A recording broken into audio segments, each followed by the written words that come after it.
Good morning. Now we will see next topic from our third chapter. In this chapter we have already seen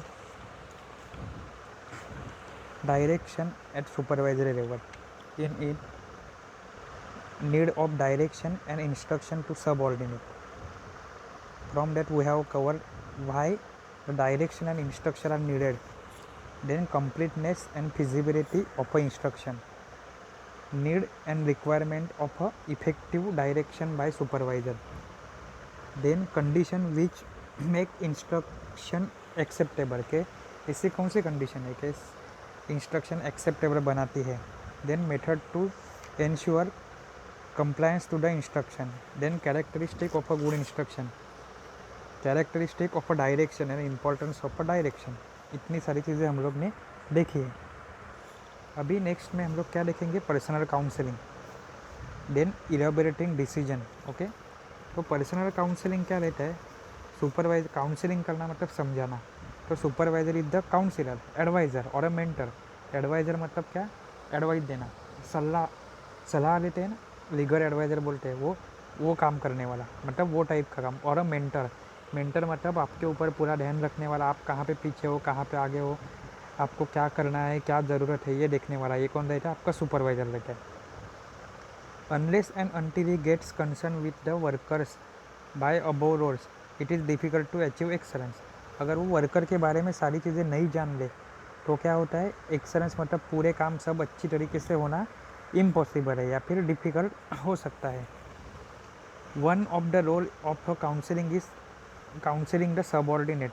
counselling the subordinate, subordinate मतलब उसके ऊपर वालों को नहीं, उसके नीचे वाले जो है उनको काउंसलिंग करना. तो उनके नीचे कौन होते हैं, नॉर्मली वर्कर्स होते हैं. ये देखो यहाँ पे क्या है कि instruction are given at the proper time. Sorry, यहाँ पे क्या है आपका कि पर्सनल काउंसलिंग में why personal counselling is needed, उसकी ज़रूरत क्या है, कि रिक्वायरमेंट क्या है. सो पहले क्या है, people lose their confidence. Confidence कभी कभी कोई चीज़ से कभी एक्सपेक्टेड रिजल्ट नहीं आता तो कॉन्फिडेंस लूज हो जाता है. तो कॉन्फिडेंस बिल्टअप करने के लिए दे नीड गाइडेंस, मतलब प्रॉपर क्या काम करना है कभी करना है इसके लिए guidance. Sometimes they need support from senior, कभी कभी ऐसा टाइम आता है कि सीनियर का सपोर्ट हेल्प चाहिए. तभी stress in a work affect the mental condition. कभी कभी एक सिचुएशन आती है कि बहुत ज़्यादा काम रहता है तो स्ट्रेस रहता है, तो स्ट्रेस में सभी पर्सन या फिर सभी एम्प्लॉय एक तरीके से काम नहीं कर सकते, किसी किसी को मेंटल सपोर्ट की ज़रूरत होती है, तो वो प्रोवाइड करना. Few worker mistake repeat the mistake, कोई वर्कर या गलती से मिस्टेक रिपीट करते, कौन सी जो नहीं करने उनके वो बार बार रिपीट करते. तो रिपीटेशन अवॉइड करने के लिए परफॉर्मेंस ऑफ द इंडिविजुअल और टीम इज सीरियसली अफेक्टेड. इससे क्या होता है, परफॉर्मेंस मतलब काम करने का से जो आउटपुट मिलता है वो इसका इंडिविजुअल और आखिर में पूरे कंपनी का या फिर आप बोल सकते हो पूरे ग्रुप का इफेक्ट करता है adversely. Behaviour and interpersonal relation are serious note. Behaviour मतलब कैसे बिहेव करता है, एक दूसरे के साथ कैसा रिलेशन है ये. There is impact on the productivity, ये सारी चीज़ें किसके ऊपर इम्पैक्ट करती है, इफेक्ट करती है, तो प्रोडक्टिविटी के ऊपर. Some workers are nervous due to reasons at a work, कोई नर्वस रहता है कि किसी को खुद का प्रॉब्लम रहता है, कोई पर्सनल प्रॉब्लम रहता है, किसी को कंपनी में कुछ प्रॉब्लम रहता है. सो और they need is the motivation. In such cases personal counselling is equal. Overall बोलते हैं ना, इंसानियत के हिसाब से जो करना है वो सारा काम कौन करता है, एक काउंसलर जैसा करते हैं. Qualities of a supervisor as a counsellor, मतलब सुपरवाइजर तो है ही लेकिन एज अ काउंसिलर उसमें कौन सी क्वालिटी होनी चाहिए, स्टेबल माइंड होना चाहिए, पॉजिटिव थिंकिंग होना चाहिए, लिसनिंग एबिलिटी, सामने वाले को लिसन करे तो ही वो सामने वाले के प्रॉब्लम समझ सकता है. अंडरस्टैंडिंग बॉडी लैंग्वेज, सामने वाला क्या कहना चाहता है, कैसे करना चाहता है, कितना एग्रेसिव है ये जान लेना. सेंसिटिव माइंड मतलब कोई चीज़ें सेंसिटिव रहे, सामने वाला अगर मान लो कोई बीमार है, अगर वो वर्कर सबऑर्डिनेट सुपरवाइज़र को रिपोर्टिंग कर रहा है तो उसके साथ हंस के बात नहीं करो, उसके साथ समझदारी से बात करो कि सामने वाले को भी लगे कि अपने लिए उसको सिंपैथी है. प्रॉब्लम सॉल्विंग नेचर होना चाहिए, कम्युनिकेशन स्किल अच्छा होना चाहिए, हर एक चीज़ में उसका अप्रोच कैसे होना चाहिए, मोटिवेशनल होना चाहिए. Then advance prediction of a possible mistake. Advance मतलब क्या, पहले से करना। प्रेडिक्शन किसके लिए, कि पॉसिबल मिस्टेक क्या हो सकती है। This is a skill which is logical also. ये स्किल क्या है, लॉजिकल है। If you want to become successful as a supervisor then you must think in a such a way that you can predict what mistakes are possible. आपको एक supervisor अच्छा होना है तो बोलते हैं ना, निगेटिव इफेक्ट भी देखने होते हैं, या फिर आगे चल के रिस्क क्या हो सकती है। आपको आइडिया होना चाहिए कि आगे चल के क्या मिस्टेक हो सकती है या फिर होने वाली है। How to do such prediction, ये प्रेडिक्शन कैसे करते हैं। अंडरस्टैंड प्रेजेंट सिनेरियो, अभी क्या है वो जान लो। Find of deviation, actual plan छोड़ के अलग वैल्यू चल रही है उसको बोलते हैं डेविएशन। वो किसके ऊपर डिपेंड होगा, actual compared with the plan. Project the future as per present status of the work. Project करो मतलब प्रोजेक्टेड स्कोर जैसे रहता है मैच में, कि यही हिसाब से गए तो आगे क्या होगा। सिमिलरली अगर यही हिसाब से काम चला तो आगे चल के काम कैसा होगा।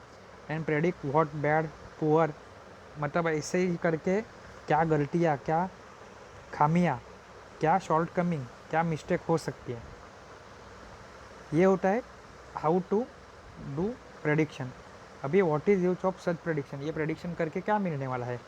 We can be prepare for the losses, जो लॉस होने वाला है वो अनअवॉइडेबल है तो उसके लिए हम लोग तैयार रह सकते हैं। अगर अवॉइडेबल है तो उसको मिनिमाइज कर सकते हैं। एक्शन डिसाइड कर सकते हैं कौन सी लेनी है वो, और करेक्शन कर सकते हैं if possible, so that losses can be minimum और लॉसेस कैन बी अवॉइडेड। उसके बाद elaborating decision, laying disciplinary standard. Many times क्या होता है, subordinate are not aware of the reason of decision taken by the higher management. हमेशा सब ordinate को मालूम नहीं रहता कि ऊपर वाले लोगों ने क्या डिसीजन लिया है। So there can be confusion, उनके बीच में कन्फ्यूजन हो सकता है। हेंस एरोबरेट करना मतलब एक्सप्लेन करना, उनको समझाना कि ये डिसीजन क्यों है, क्या है। नीड ऑफ एरोबरेशन क्या है, टू क्रिएट अवेयरनेस कि ये डिसीजन क्यों लिया है, इसके फ़ायदे क्या है, इससे क्या डिसएडवांटेज होने वाला है। डिसएडवांटेज है तो उसको हम लोग ओवरकम कैसे करेंगे। To emphasis policy of management, management ने क्या डिसाइड किया है इसके ऊपर स्ट्रेस दो। टू अवॉइड कन्फ्यूजन, कन्फ्यूजन को रिमूव करने के लिए। टू रिस्ट्रिक्ट द गॉसिपिंग, अगर क्लियर आइडिया नहीं है तो गॉसिपिंग, चर्चा चालू रहती है, बराबर है, खुसुर खुसुर बोलते हैं जिसको, वो अवॉइड करने के लिए। ये सब कैसे होगा, ये होगा तो क्या होगा, to get the clarity about the future work, आगे चल के फ्यूचर वर्क क्या करना है इसके बारे में क्लियर कंसेप्ट होने चाहिए। And to understand the duties, हर एक को खुद की ड्यूटी, रिस्पॉन्सिबिलिटी किसके बारे में, जो डिसीजन ली गई है उसके बारे में हो, इसके लिए क्या रहता है, नीड है ये किसकी, एरोबरेटिंग द डिसीजन। अभी वे ऑफ एलाबरेटिंग डिसीजन क्या है, रिटर्न मतलब राइटिंग में दो, बाय कंडक्टिंग मीटिंग, एक मीटिंग कंडक्ट करो, या फिर बाय काउंसलिंग, जो काउंसलिंग किसके थ्रू होगा, वापस सुपरवाइजर के थ्रू होगा। Which kind of a decision can be elaborated, uniform के बारे में, एक्सटेंडेड टाइम, अगर कभी कभी ज़रूरत हुई कंपनी को या फिर ऑर्गेनाइजेशन, तो आपको ज़्यादा काम करना है तो एक्सटेंडेड टाइम आवर।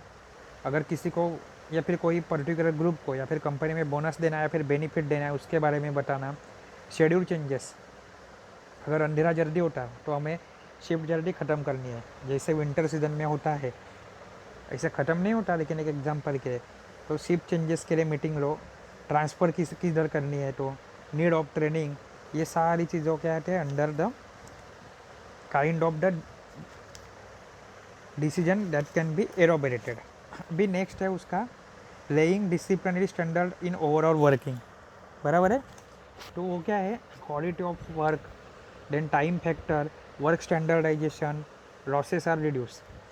वे इनके रास्ते कैसे है, तो पॉलिसी डिसीजन करो, डिसिप्लिनरी एक्शन लो, सीरियसनेस करो, ट्रेनिंग करो for particular discipline, awards to the discipline practice, award दो, punishment to the non discipline, जो प्रॉपर डिसिप्लिन नहीं है उनको पनिशमेंट करो। पनिशमेंट मतलब वो कुछ भी हो सकती है, उनको एक्स्ट्रा ड्यूटी दो, होमवर्क दो, या फिर एक्स्ट्रा ट्रेनिंग दो, या फिर एज अ समथिंग वर्कशॉप जैसा अटेंड करने बोलो, या फिर उनकी सैलरी कट करो। बाद में time, in time, out time, on time, before time, ये क्वालिटी, ज़ीरो एरर, कोई भी मिस्टेक नहीं होनी चाहिए। और behaviour, controlled emotion and sober nature, ये होता है laying disciplinary standard in overall working. इसके बाद है कि मैनेजरियल कंट्रोल। तो मैनेजरियल कंट्रोल में क्या आता है, अंडरस्टैंडिंग टीम टीम को अंडरस्टैंड करो, लिंक बिटवीन वेरियस डिपार्टमेंट, अलग अलग डिपार्टमेंट के बीच में लिंकिंग करो। तो उसमें सबसे पहले आपको क्या क्या देखना है इसमें, understanding the team, then link between the department, ये दोनों चीज़ें आपको देखनी है। तो उसमें सबसे पहले क्या है, what is mean by understanding the team. तो टीम मेंबर कितने हैं, उसमें एक्सपर्टाइज कौन है, स्पेशलिटी क्या है वो टीम की, पॉजिटिव टीम मेंबर कितने हैं, टीम मेंबर की लिमिटेशन क्या है, की पर्सन कौन है, उन टीम की रिक्वायरमेंट क्या है कि टीम को क्या क्या रखने वाला है, और टीम के सामने चैलेंजेस क्या है ये जान लेना। Why understanding the team is needed, क्यों ज़रूरत पड़ती है to control the activity of a team, assigning team work, to decrease the size of a team, team जितनी छोटी हो उतना एक्सपेंडिचर कम हो जाएगा, to utilise the team effectively, team effectively use होनी चाहिए, मोटिवेशन करने के लिए, satisfy the need of the team, and benefit to the supervisor.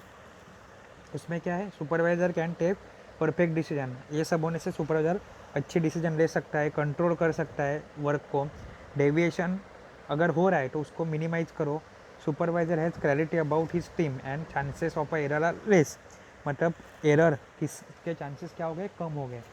Second क्या है, link between the various department in respect of a process and quality.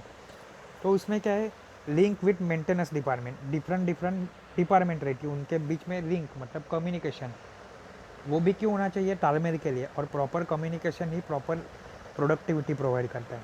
तो link with a maintenance क्या है, मेंटेनेंस डिपार्टमेंट क्या है, for intimation of a breakdown, कुछ breakdown हुआ तो, for prior communication regarding visit before any breakdown, अगर कोई ब्रेक डाउन है और वो मेंटेनेंस वाली टीम विजिट कर रही है लेकिन हम लोग भी वहाँ पे होने चाहिए, तो उनके बीच में कम्युनिकेशन होना चाहिए। To avoid the production stoppages, production stop होके चलता नहीं, तो वो प्रोडक्शन स्टॉप नहीं हो इसके लिए क्या होना चाहिए, link with the maintenance department. अभी link with the stores department and inventory, store and inventory क्या रहता है आपको मालूम है, तो ये क्या है, मटेरियल इन टाइम मिलने के लिए, अगर मटेरियल बन गया है तो उसको ले जाने के लिए, मटेरियल के साथ साथ उसके लिए कुछ तो टूल्स लगते हैं उसके लिए, स्मूथ प्रोडक्शन होने के लिए, and to avoid the accumulation of the material, ऐसा भी ना हो कि मटेरियल लगता है मतलब आके हम लोग डम करके रखें, उसको जमा नहीं करके रखना है, वो जमा नहीं करके रखना है, इसका मतलब कितना ख़त्म हो रहा है या फिर कितना फिनिश हो रहा है वो भी हम लोग को इन्फॉर्म करना पड़ेगा, उसके लिए link between the stores and inventory. And third क्या है, link with the quality control, quality maintain रहनी चाहिए, it avoids large scale mistake एक दो प्रोडक्ट में रहेगी तो चलेगी, लेकिन पूरे लॉट में मिस्टेक हो गई तो पूरा लॉट रिजेक्ट हो जाएगा, कंपनी का नुकसान है, ऐसे नहीं हो। To check material from raw to finish level, सारे के सारे मटेरियल चेक करो, कहाँ से रॉ से लेके फाइनल मटेरियल तक, to restrict the error and to find out error, ये किसके लिए ज़रूरी है, link with the quality control. इससे एडवांटेजेस क्या होते हैं, प्रोडक्शन स्टॉपेज नहीं होता, स्मूथ ऑपरेशन होते हैं, क्वालिटी इन ऑपरेशन रहता है, कंट्रोल प्रोडक्शन, रीवर्क नहीं होता, मिसअंडरस्टैंडिंग कुछ भी नहीं होता, क्लोज लूप टाइप कम्युनिकेशन। ठीक है, अभी नेक्स्ट लेक्चर में हम लोग देखेंगे steps in a controlling process, controlling method and controlling technique, then advantages, limitation of the control by the supervisor, मतलब अपना करके लेक्चर में ये चैप्टर ख़त्म हो जाएगा। ठीक है, थैंक यू।